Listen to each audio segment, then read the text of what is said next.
दोस्तों मेंटेनेंस कब मिलता है और कब कब वो कौन सी स्थितियां हैं जब पतियों को अपनी पत्नियों को मेंटेनेंस नहीं देना है। दोस्तों आज हम लोग इसी मुद्दे को बहुत अच्छे तरीके से समझेंगे। दोस्तों जय नमस्कार, मैं एडवोकेट आशीष मिश्रा। दोस्तों मेरे कई सारे व्यूवर्स का एक सवाल रहता है कि सर पत्नी घर छोड़कर चली गई है और उसने मायके से ही 498 और तमाम तरीके के घरेलू हिंसा के मुकदमे दर्ज करा दिए और थाने से या कोर्ट की पहली तारीख से ही मेरा मेंटेनेंस बांध दिया गया है। तो दोस्तों आपको अपने केस को स्पीडअप रखना है, कैसे रखना है, क्या करना है, मेंटेनेंस कब नहीं देना है महिलाओं को, पत्नियों को, इस मुद्दे में समझते हैं। दोस्तों अगर पत्नी पढ़ी लिखी है तो क्या गुजारा भत्ता नहीं मांग सकती है मेंटेनेंस पत्नी?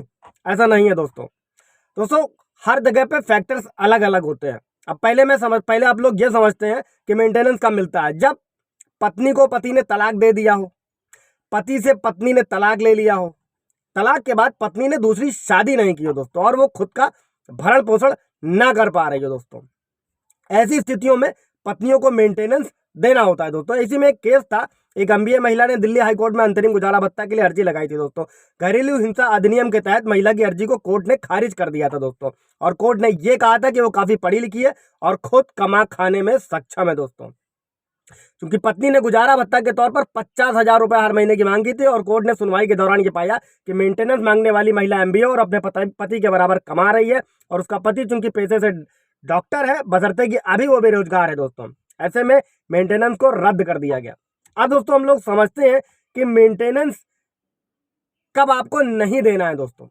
अगर पत्नी खुद की कमाई से अपना भरण पोषण कर पा रही है, किसी वजह से पत्नी पति से अलग रह रही हो दोस्तों, ये सबसे ज्यादा ये होता है कि पत्नियां घर छोड़कर चली है, तो ऐसी स्थिति में आपको मेंटेनेंस नहीं देना है। इसमें सुप्रीम कोर्ट की भी गाइडलाइंस है, और जो कि पुराना जो अभी का कानून चल रहा है सीआरपीसी 125 दोस्तों, और जो कि अब खत्म होने वाला है, इसकी जगह लेगा भारतीय न्याय संहिता 144 दोस्तों।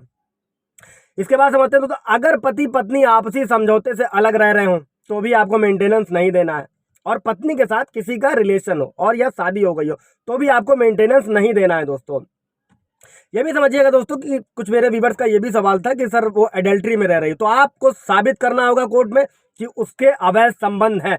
ऐसी स्थिति में आपको मेंटेनेंस नहीं देना है दोस्तों। शादी हो जाती है, ये तो बहुत ही ईजी है कि आपको पता चल गया उसकी शादी हो गई, मेंटेनेंस पता करते हैं कि अगर आप एडल्ट्री लगाते हैं तो आपको साबित करना होगा और उसके बाद मेंटेनेंस नहीं देना होगा दोस्तों। एक बहुत जरूरी चीज ये भी समझिएगा दोस्तों कि मेरे कई सारे व्यूअर्स का ये भी सवाल रहता है कि सर महिला ने तमाम झूठे मुकदमे लगा दिए, तो ये समझिएगा कि जो झूठे मुकदमे लगाता है साबित भी उसे ही करना होता है, बशर्ते कि इसमें टाइम जरूर लंबा खिंचता है। नए कानून में ऐसा बिल्कुल नहीं होने वाला, नए कानूनों में हर चीज की टाइम लिमिट तय है, जल्द से जल्द न्याय होगा। लेकिन बशर्ते कि वर्तमान में आपको क्या करना है, पीछे नहीं भागना है, डेट पर उपस्थित होइए। अगर झूठी एफआईआर है तो उसको हाई कोर्ट 482 सीआरपीसी से रद्द करवाइए, फैमिली वालों का नाम हटवाइए और अपने कानून को समझते हुए आगे बढ़िए दोस्तों। कोई सवाल जवाब होगा तो मुझसे पूछिएगा, लाइक कर दीजिएगा, शेयर कर दीजिएगा, सब्सक्राइब कर दीजिएगा मेरे चैनल को दोस्तों।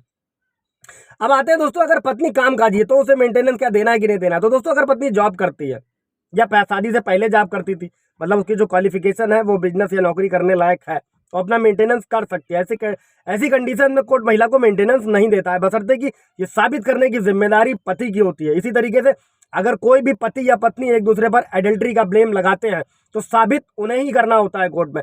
शुरुआत में कोई भी झूठी एफआईआर लिखा सकता है एक दूसरे के खिलाफ, बशर्ते कि वो साबित नहीं होती है दोस्तों। और अभी पीछे मैंने एक वीडियो बनाया था जिसमें कोर्ट ने महिला को 50,000 रुपए जुर्माने का आदेश दिया था, क्योंकि उसने झूठा मुकदमा दर्ज कराया था पति और उसके घर वालों के खिलाफ।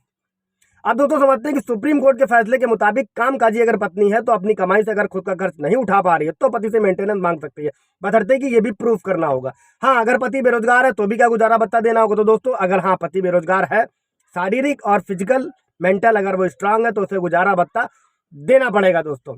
और दोस्तों एक बहुत ही जरूरी इंफॉर्मेशन आपके साथ शेयर करने वाला हूं कि मेरे व्यूवर्स ने ये सवाल पूछा था कि सर आपने बताया है कि सुप्रीम कोर्ट की गाइडलाइन है कि पति और पत्नी दोनों को ही अपनी संपत्ति का ब्यौरा देना होगा।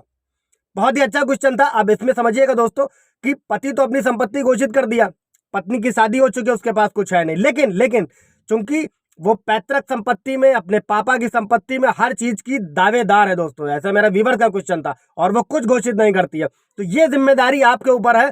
अगर उसकी संपत्ति में उसका हिस्सा है, अब चूंकि या तो माँ बाप उसे बेदखल करें प्रॉपर्टी से, पैतृक संपत्ति में फिर भी अधिकार रहेगा, और या फिर आप उसको साबित करें कि इतना इसका परसेंटेज है, और वो सुप्रीम जो कोर्ट में जो मुकदमा चल रहा है वहां पे उसकी संपत्ति आप घोषित करवा सकते हैं कि हाँ उसके पास ये है, ताकि मेंटेनेंस जब भी तय हो तो आपका पक्ष मजबूत रहे। दोस्तों कोई सवाल जवाब होगा पूछिएगा। Thank you.